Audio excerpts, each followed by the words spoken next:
Welcome to another exciting episode of the Andre The Beast Crayton Show. Today, we're going to go all the way to Southbury, Connecticut, and understand some key components today that these are conditions and terminology that I've never heard of. And today on the show, we're going to talk with a young lady that has suffered since COVID with this one particular topic. I think it's called POTS, but we'll get deeper into that and what it means and the effects that it has on her body, um, family, friends, relationship, the whole nine yards, and then talk about something else that I think is this is this is crazy. Today is about terminology. Let's call it what it is: word terminology, medical terminology. These are things I didn't even know in the medical terminology book in college, but it's called IPV. I'm not going to tell you what that means. I'm going to let her tell you what it means because she was a victim of this. And it really makes you wonder how many other people were victims of IPV. And I think the word, once again, is POTS. Um, this is a story about relentless pursuit to trying to save my own life. I'd like to welcome to the show all the way from Southbury, Connecticut, Reverend Julie Haas to the show. How you doing? Thank you very much. Wonderful. Before we get into how the name Reverend came up, because that sure stood out. I'm like, when I saw the invite come, I was like, okay, what are you telling me here with the name Reverend? But before we get into that, tell the viewers a little bit about who Julie is. Okay. Well, I'm a sober woman, so I've been sober almost 15 years. I was a dental hygienist for 20 years until I was pregnant with the birth of my third child, where I ended up bedridden with this weird medical condition that we're going to take a dive into. Mhm. Um, and that led me to investigate. I'm also a Reiki master. So I practice a form of energy medicine, Usui Reiki, and that really catapulted me into the mind body connection.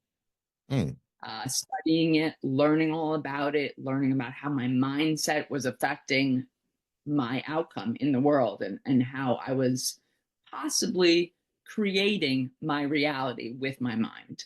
And so that's kind of how I got here. I attended seminary in sobriety, and that's a whole other topic, but never thought I'd be a minister, that's for sure. But ultimately, everything in my life has led me to this point here. that's funny that you said creating our own reality. I tell people a good way of understanding that phrase is to watch The Matrix. You can't help but to understand reality than watching that movie. But let's go back. Right. Let's go back. You suffered something called IPV. What is that, and when did it first surface? That's a great question. So, when people, IPV stands for intimate partner violence. Hmm. And, I always thought I'm a smart woman, I'm a tough cookie. Mhm. I would never be a victim of domestic violence. I wouldn't stand for it. Nobody's going to tell me what to do, so on and so forth. But it comes in many forms. And so I was a victim of coercive control. And that's really a continuous pattern of behavior that is intended to control or exert control over the victim.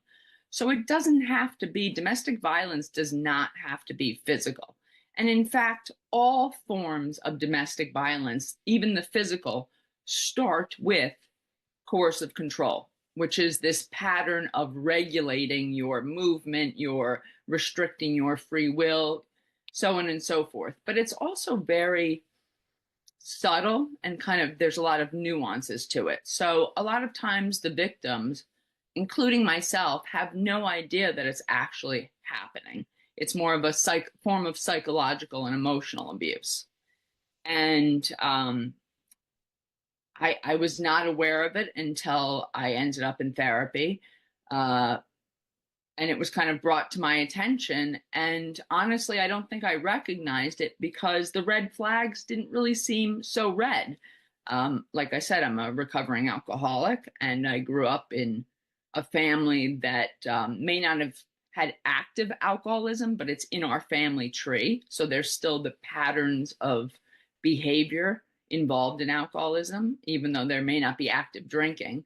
Mhm. And so I missed a lot of the things. It's not that I missed it, but they seem normal. They seem normal Give me compared a, to my childhood. give me an idea of, now that you've educated and it's been brought to light, the term IPV, what were some of the things that was used in the administration of this into your life? And then what was the red flags that now you look at and go, wow, because those red flags did seem normal because of you wasn't aware of what IPV was. Can you share that with us a little bit? Yeah, absolutely. So I guess one of the main ways was through guilt, through shame, through Mhm. fear, obligation, a lot of gaslighting, a lot of gaslighting. So there was a lot of confusion going on. Showing up as one thing, I love you. Of course, this is for your benefit. Let me trying to make my life easier is what it seemed like in the beginning, financially being there for me, doing things that maybe I would normally do for myself, where it's like, oh, wow, great, I can finally rely on someone. But it slowly became this trickle of where I was losing control in my own life, but it was under the guise of helping me or niceness or extreme jealousy, which I interpreted as love. God, he must love me so much. Mhm. He's so doesn't want anyone else to look at me, to have me, to be with me, for me to go out in the world. So, and there was a lot of codependency on my part. Watching the women in my family enabling a sick family system where usually one person is in control. And for my family of origin, that was my father. That was the men in the family, essentially. What was it So there's a like growing up in your family? You mentioned alcoholism. You lot. mentioned some form of addiction, no matter what it is, but you thought this was normal. But what was it like growing up in there? Because that's usually the blueprint to moving forward anyway. The things that you encounter on a more intimate and close base. What was that like in your household? Right. So, like I said, I never saw my family's European, French background. Alcohol was consumed, but not in excess by any means. We were taught to respect it. Mhm. So there was no, drug use or anything like that. My parents weren't passed out on the couch, but there were the isms of alcoholism. So we call it the isms. So there was, overspending, overeating, cheating, so it was, people were not attuned to the children. They were attuned to, their dopamine fixes outside of the family unit, whether it's, binge eating or spending money shopping or um, having affairs or sex addiction, stuff like that. That was the focus of the caregivers. It wasn't on the child. The child was expected to meet the parents' needs. So it's like everything is in reverse. My parents weren't attuned to me. I was hyper attuned to them to stay safe. Give the viewers an idea of what that's like as a child to be in tune with dysfunction parents, because that's pretty much what that is. But what was that like as a child, if you can remember what that was like for you? Take us through some of those steps. Sure. Well, a lot of my memories were suppressed and repressed. So I did not have a lot of childhood memories. Mhm. Um, I've since regained a lot of them through my trauma therapy that I've engaged in. But I always was very hyper attuned to, other people's emotions. So what we would call today an empath, really sensitive to like minute changes in someone else's behavior. And, for my whole adult life, I thought, oh, I'm so caring of other people, and I just like I care too much almost, but really, and to my own detriment. Over caring without boundaries is suicidal in a sense. But I was not permitted to have healthy boundaries of my own thoughts, my own space in my house. So even little things like that, to where I couldn't close my bedroom door, I couldn't have a lock on it, I couldn't have my own thoughts, challenge anything that challenged the belief system of the family. I really had to be hyper attuned to what type of mood my family members were in so that I could stay safe. And so I could somehow keep the peace. I was very much the peacekeeper between my parents, and kind of like the family therapist in a sense. And for my whole life, I thought, oh, well, I just had a really close relationship, with my dad, maybe, or because I was very close with my father more so than my mother.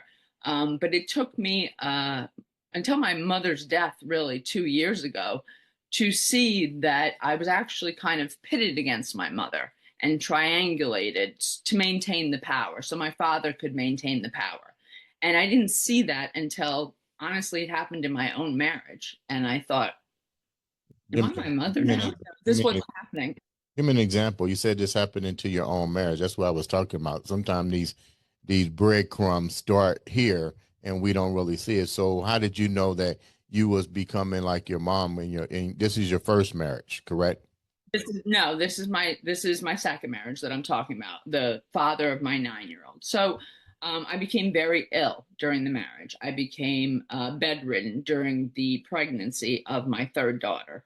Mm. And I started to notice somewhere along the lines, I was just exhausted. I was hyper functioning, over functioning in a sense, yet bedridden, but really always just worrying about other people's needs. I felt angry. I felt resentful. I felt like my husband was telling me one thing behind closed doors, like, oh, you've got to get the kids to do this, this, and this, or, being very upset with certain things that were going on. Yet he would then take them out and, buy them material things. And so there was like this cognitive dissonance between what he was telling me behind closed doors and how he was treating the children. And then it was creating this subtle sort of uh, I guess resentment between, myself and my children because, it was in a very guised form. So he would complain like, oh, you've got to, talk to your daughters about it or to your son or whatever about, not being late and this and that. And I would stress out, oh my God, because I'd feel guilty because here this man is coming into my family unit and helping me raise these children. But then next thing you know, he's like rewarding them in some weird sense, and then it would create this weird triangulation where we were pitted against each other. It's a coercive control is a really difficult thing to explain. It is a very subtle form of, it's not direct, like, oh, you should hate your mother, she's XYZ. It's in the form of statements like, oh God, it's too bad that mom can't XYZ, just planting seeds of doubt almost in the children, or seeds of like, oh, I know it's so hard when, mom is so angry. Meanwhile, the kids aren't seeing that I've just dealt with, 4 hours of questioning and a sleepless night, all because who knows, some perceived threat to the marriage or so on and so forth. So there was a lot going on behind the scenes, and then I would kind of show up in this frazzled state. I was exhausted, I was overwhelmed, I was frazzled, but yet no one's really understanding why I'm so frazzled. There's a lot of gaslighting going on, if you're familiar with that term. So there was a lot of mental confusion, and honestly, a lot of women that kind of emerge from these situations appear, quote, crazy, and that plays into the perpetrator's plan because that's how we show up. But really, it's nervous system dysregulation. Now, you talked about your second husband, but what part of these traits were going on during your first marriage? Because your kids are now from the oldest are 21 to 25. So that means Right. you've been in that relationship for quite some time because you went from your household into this marriage. What was that like as far as the IPV and really trying to understand the whole purpose? Because I'm pretty sure this surfaced up here before it went to the second marriage. What was it like with the first marriage? Oh, sure. Well, there was no healthy, functional relationships prior to me, getting sober and doing all this work. And even in sobriety, you're patterned to, we're wired, so to speak, to recreate these dynamics from childhood, whether we want to look at it or not. And so I wouldn't say that there was intimate partner violence with that marriage, but we were both very active in our addiction and our alcoholism. So it was very dysfunctional. It was very mutually abusive. There is no open communication and healthy ways of relating when you're in active addiction. So there was a lot of neglect and so on and so forth of our own emotional needs, of our children's emotional needs, a lack of attunement to each other and to our children. And this is all um not to feel bad or guilty about it, but it's like you can't pass on what you were never given until you bring that awareness into your life and actively work to fix it. It's one thing to know something, but it's something else to be able to put it into action. And that's where this whole nervous system regulation came in. Did you, I mean, how can I put this? They sometimes say opposites attract when it comes to relationships. But when you hear stories of addiction, and it seems like that they attract each other, was did that even a did he show signs of addictions? Because I don't know, and I'm glad you recovered. So I'm trying to ask so I can educate myself. How can two people with the same addiction problems flourish is what I'm trying to say. And then more importantly, how are you going to really be able to raise children constructively when either you don't realize you have an addiction problem or you try to camouflage the addiction problem by saying I can handle it? And more importantly, do you do you both sit back and see the impact that you both are creating, not only for yourself as a couple, but what you're doing for the impact you're having on your kids as well as the people that are around you? Yeah, those are great questions. Those are great questions. Well, first of all, everyone's got their own path and free will. So ideally, you want both people in recovery. It's not a question of just putting down the drink, it's a question of both people being in recovery. It's impossible to raise children to not carry on the legacy of addiction unless you stop, address it, accept it, address it, come out of denial. And it is a family system. So where there's one person in active addiction or two people in active addiction, there is also this whole family system that's built around that person that's in addiction Mhm. to enable them to stay safe. And it's very sick. And so, my ex-husband, his mother was an alcoholic. In my family, I did not see, like I said, my parents drink or drug, but they were involved in other ways of escaping. And that's really what it is, escaping reality, trying to numb the pain. But there was alcoholism in my grandparents. So I think it takes really, in order to flourish and to raise children to feel happy, confident, and safe and secure and not have any mental health issues, you're going to have to put down the drink or drug. And actually, it's more than that. It's going into a program. For me, it was the 12 steps to actively change your belief system and your patterns and dysfunctional ways of relating. What was your Because, belief? What was your belief system? oh, what was my belief system? Because clearly you seen you had to grow up and be put in the position in your household to grow up and to take care of your parents.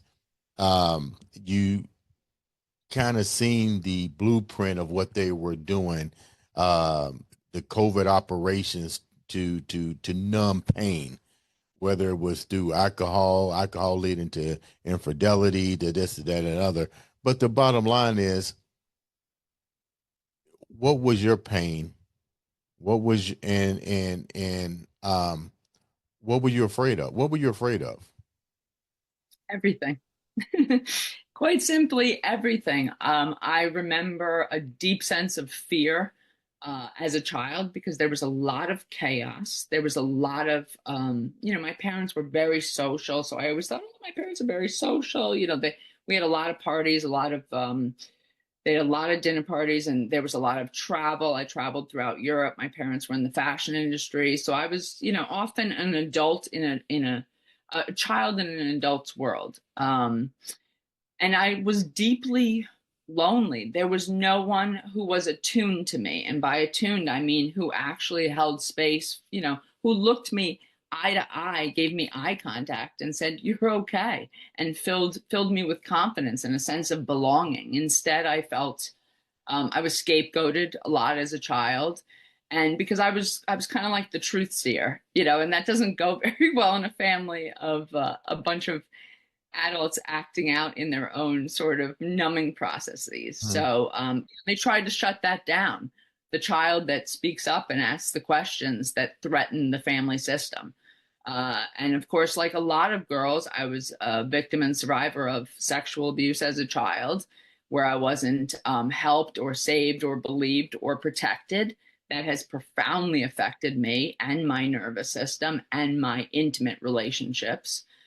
So it was a very painful, lonely childhood. Was the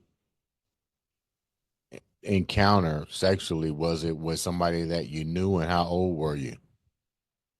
It was with someone that I knew, and then it was with someone that I did not know. It was all before the age of 12 and under. Um, and it was actually someone who was it was a family friend a family friend that I called my uncle, even though he wasn't my uncle. His daughter was my best friend growing up, and they were very, very, very religious. My family was not religious, but that had a profound effect on my connection to God and the higher power for my whole adult life. You said you shared these things as a child with your family members. Well, how was it met with? Um, there was a lack of belief and insinuation that I was lying. I was not removed from a situation. Another incident took place at camp when I was a child and sent up to camp in Canada, and I was not taken out of the camp when I reported it. In fact, I was left there for several weeks following, and so I kind of had to dig my heels in and stop showering and stop bathing and brushing my teeth so I could get my parents' attention so that they would take me home. And that's a desperate, desperate attempt to be saved from a very unsafe, scary situation as a 12-year-old. I'm deeply sorry that happened. I'm even more um, disappointed that your parents questioned you, not not only during the first time but multiple times, and you was put back in that environment. Do you think it was because, did your parents trust this perpetrator that much, or was it the fact that the perpetrator used religion as an scapegoat to amplify his predatorial actions? I don't think that the religious piece facilitated it from my parents' standpoint because they are not religious. So that really had nothing to do with it for them. For me as a child, it was very deeply confusing because that was my first experience with organized religion. And it was all under this kind of shame, fear, obligation, and guilt. What would a good Christian do, and so on and so forth. So I think I can't speak for my parents. I don't know what the situation was as far as that, but I know that there's a thick layer. I can only imagine that because they never had parents that were attuned to them and they grew up in dysfunction where there was abuse and neglect and trauma. And that's this generational legacy of trauma that we inherit from generations. So they didn't have the wiring, the neurological wiring to save me and to meet me where I was at because they had not had it done for them. They had experienced the same thing. So there's this sense of, normalcy. Like, It's almost like the roller pigeon theory as it comes to relating to what you've just gone through, genetic hardwiring. Let's move forward a little bit here. When did you decide? What was the final? You wind up getting married to your first husband, and you seeing. Well, I don't even know if you're seeing it yet, but what was the final straw that made you walk away from that relationship? I got sober. I got sober, and you get sober, and one person decides to get sober, and the other person doesn't, and it's kind of a no brainer. I had to Share. leave to save my life. Did you share with your partner that you? How did you bring it to your partner that you was on the road, that you wanted to seek treatment? How was it met with when you shared that with your first husband? I think he was supportive at the time because I think I was more engaged in I was further along in the addictive process than he was at the time. So I think he was supportive, but ultimately, while I was in rehab, he was still actively drinking. When I came home, he was still actively drinking, and it wasn't something that he wanted to give up because he didn't think really he had a problem or whatever the reason is. I can't really speak to that because it was a long time ago, but it boils down to he did not want to stop, and I could not be in an environment where someone that I drank with, was going to continue and I was going to be in that same home environment with alcohol. It just was impossible to stay sober. How was it affecting your children at the time? And how did they, when did you acknowledge to them that you, or did you acknowledge to them that you was going to go get help for what was going on? What was that kind of Yeah. bond between you two? Well, my children at the time were very young. I went into my first rehab when my son was about 3 years old, and my daughter was like 7. So they were very, very young. But ultimately, when I did get sober, and it took me a long time. I mean, I went into that first rehab in 2007, and ultimately, it took me 3 years of being in recovery in AA, multiple detoxes and rehabs to finally get sober. It took a while, but they were there the whole time. I was dragging them to meetings with me. I had no choice, that was the priority. And I was willing to do whatever it took to get sober and to stay sober. And I am really grateful that they were raised in AA because my oldest, my 25-year-old, is a social worker now, Mhm. and my son's in college right now, majoring in psychology. So, I'm trying to stop that generational pattern of trauma, of addiction, and say, hey, it stops with me, and I'm very upfront and open with my children about that. You said that it took you 3 years of trials and tribulations. So I take it there were moments that you, what they call it, maybe fell off the wagon or whatever they say. What do you think made you fall off the wagon? Because you went there for help, and my hats off to you for doing that. To recognize and put action behind the problem is deserves some congratulations. But when you're dealing with any form of addiction, it's still a mental process that's not easily an off and on switch. What were some of the things that you had to deal with that made the 3 years an off and on switch for you, going off and on the wagon and blah blah blah. I'm thinking, I'm thinking now, I'm thinking that maybe you changed that part of the narrative by seeking treatment, but I think the handicap was you was probably still trying to change somebody else that wasn't ready to be changed, or more or less keep the household together, because of the intuitive nature of caring. So I'll let you tell me if that's true or false. Okay, so no, it wasn't really that. It was that I was not at that point. I had decided, to get sober, but I could not stay sober. And um, what made me relapse every time? Well, I mean, first of all, at that point, those 3 years, I wasn't able to get more than maybe 5 days together with any clean time. So I could not put more than 5 days together in a row Wow. staying sober. And, it was anything would cause me to relapse, because by that point I was so patterned and ingrained to, I didn't know how to live life on life's terms. I had no idea how to live life on life's terms. So whether it was something happy or joyful that happened, or something sad or miserable, everything involved alcohol.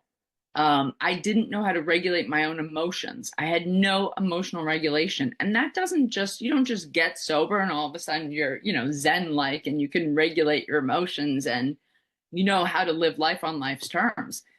Mhm. Putting down the drink is the very first step, but that is just the beginning.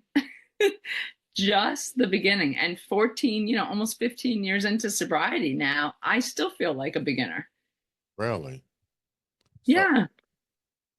congratulations on the 15 years of sobriety. I know that, um, just looking at your story, that's been a journey. So let's move forward a little bit. So then you wind up uh, remarrying, um, the birth of your third child. Then all of a sudden, COVID happens.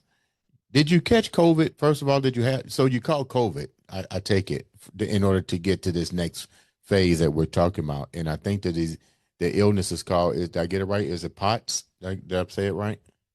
It's called POTS, which stands for postural orthostatic tachycardia syndrome. It's a form of dysautonomia, which means a dysregulation of your autonomic nervous system.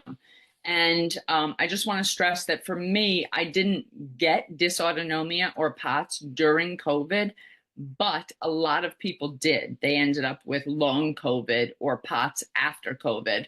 And that for me was extremely exciting because it brought awareness to my form of dysautonomia that I have. So before COVID, people had really never heard of POTS. Mm. It took me years to get a diagnosis, but I was having these weird symptoms that were multisystemic. So I was having a lot of neurological symptoms. I was having a lot of cardiac symptoms. I was having a lot of GI symptoms. So it was throughout my body. And the problem is that being a woman, going to doctors, different doctors. I've got these issues. I've got, cognitive problems. I've got dizziness and vertigo. I've got something's going on with my heart. Oh my God, my stomach. I can't eat. If it's multisystemic, meaning it involves, different systems of the body, that is going to make you more likely to get a diagnosis of, hypochondria or, mental health disorder rather than doctors realizing that it's actually a disorder that involves the vagus nerve. And the vagus nerve is the longest nerve running from our mouth all the way down to our genitals. And so everything along the vagus nerve is affected. And that's why there's so many different symptoms. But a lot of people waste time going to different doctors, different specialists, treating the symptoms, not realizing that it's on the vagus nerve. This is all vagus nerve related. And now in the field of trauma and addiction, especially trauma, we're really seeing this huge awareness now, with neurology and the nervous system and how it affects us and the vagus nerve, and realizing that a lot of mental health states depression, anxiety. They're just dysregulated states of our nervous system, chronic pain, so on and so forth. So POTS is actually very, very common, but until COVID, no one had ever heard of it. How in the heck did you even know Mm. which doctors to even go to, and why did it take so long to get the right diagnosis? That is a great question. So thank God, I love science. I love science. Like I said, I was a dental hygienist for over 20 years. So I was very science based. I wasn't into this kind of, woo woo spiritual stuff. And I was very, very, very sick. And I started to research my own symptoms because I could not get a diagnosis. And honestly, it was as simple as plugging into a Google search, I only feel good laying down, because there was something so specific that was happening. As soon as I sat up, stood up, I felt violently ill. My stomach would cramp up. All the symptoms would present itself. My heart was making all these, feeling terrible. And then as soon as I would lay down, it was like this instantaneous relief. And that I Googled that, and POTS came up. And I started to read about POTS, and I said, oh my God, this is what I've got. I know it. This is to a T. People were describing exactly what I felt like. So I asked my doctor at that time, this is what I think I have. And she led me to a doctor in Bridgeport who is a cardiac electrophysiologist, I believe. He did a tilt table test. So they strap you to a table and they slowly bring that table from a horizontal position up to a vertical, and they're measuring your heart rate and your blood pressure. And that's what got me my diagnosis, which was great, but that didn't mean that there was anyone around that knew how to fix it. I was getting And ready to so ask you, how did they fix it? right. So that took multiple trips out to Cleveland Clinic in Ohio, Mhm. which is like Mayo Clinic, an amazing, amazing, amazing facility where there are doctors who are taking into account, all these different symptoms and putting the pieces together. So they're not just working on, their one system, the nervous system, neurological, or, GI, but they're looking at everything that's going on. And I did a whole cardiac rehabilitation program, which they do for astronauts when they've been up in space and they've been not, involved with gravity, and they come back to Earth, and all of a sudden their bodies have a hard time adjusting to the gravity.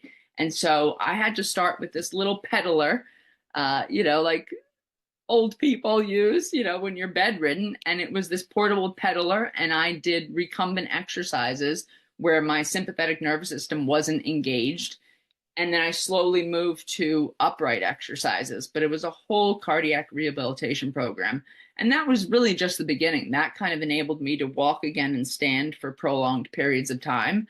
Um, but it's been a journey. It's really been a journey.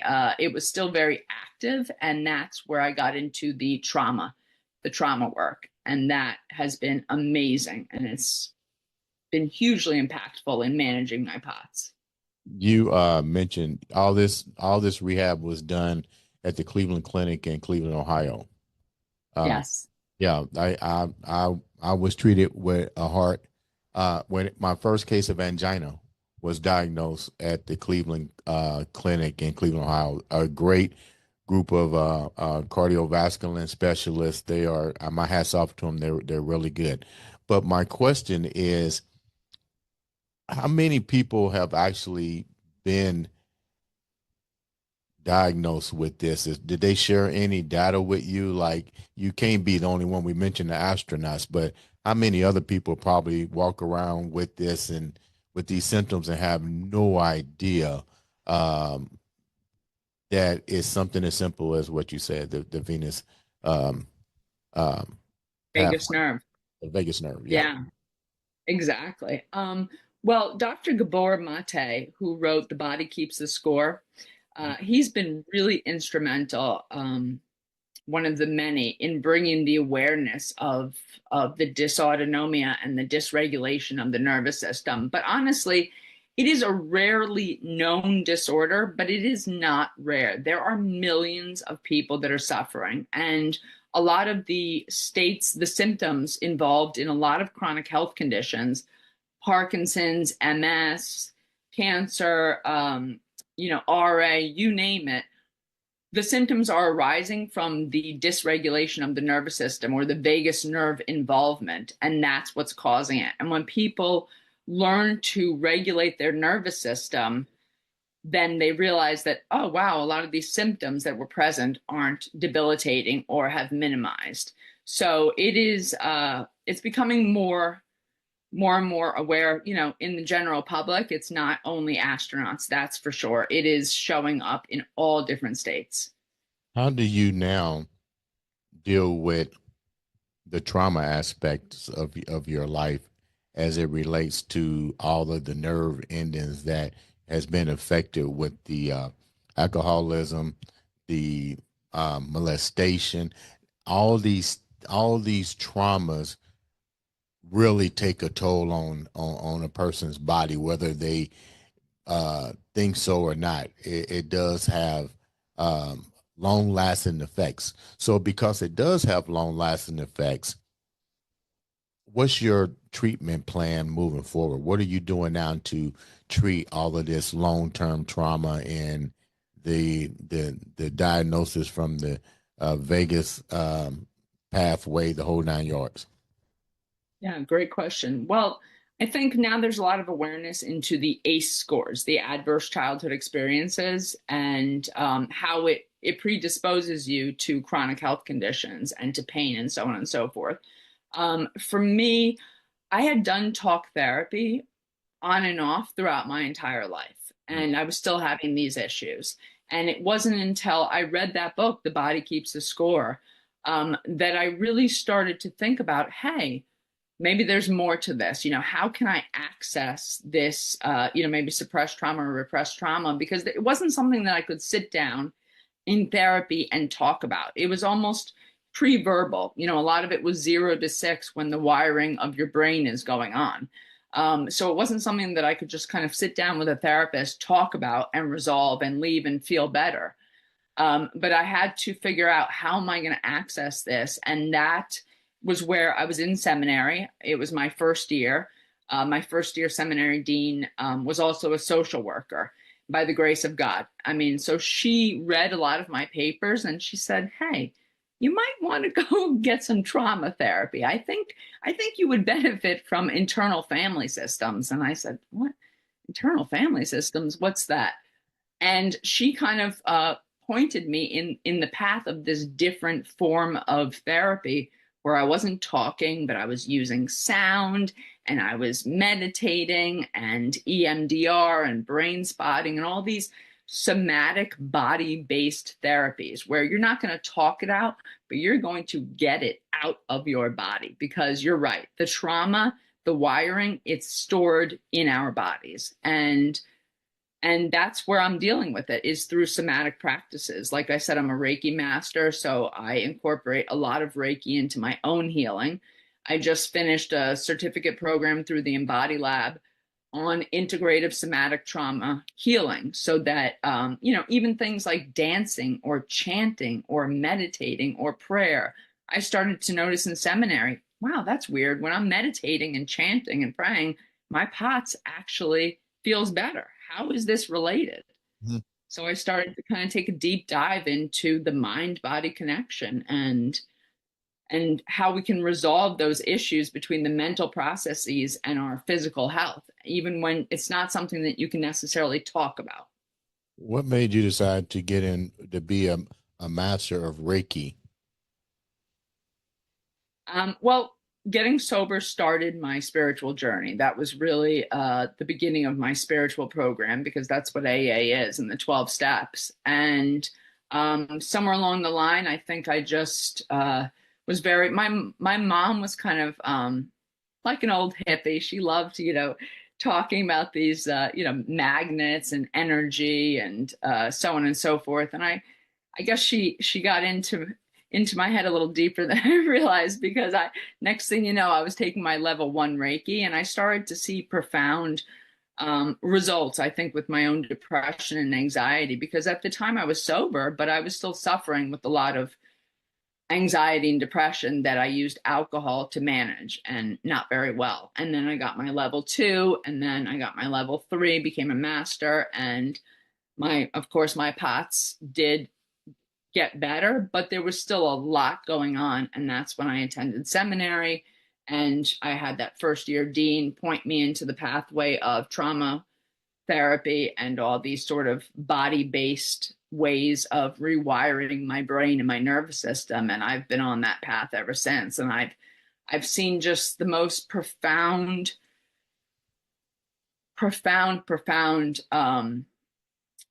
effects of this work for myself and for the clients that I deal with. I deal with a lot of women, mostly women, in recovery, whether they're recovering from addiction or unhealthy relationships or unhealthy patterns with food, shopping, men, whatever. They're using stuff to numb. It seems as if a lot of what are you finding the same stories with the people that you're working with? Because I always tell people we're all connected. So if we're all connected, the stories, the trauma, the trials, the tribulations is only going to be less than a sugar cube away from the connection, which means out of all of that, we all have that connection. You're teaching the art of energetic healing, but during the same process, you're hearing stories. How similar are everybody's stories to one another in their trauma journey? I mean, the facts of the stories and the specifics may be different, but ultimately they're all the same stories. And they're really just other people that want to be seen and heard. Everyone wants to be seen and heard. And it's amazing the results that we can get by just holding space for someone and allowing them to be seen and heard for quite honestly the first time in their lives. I'm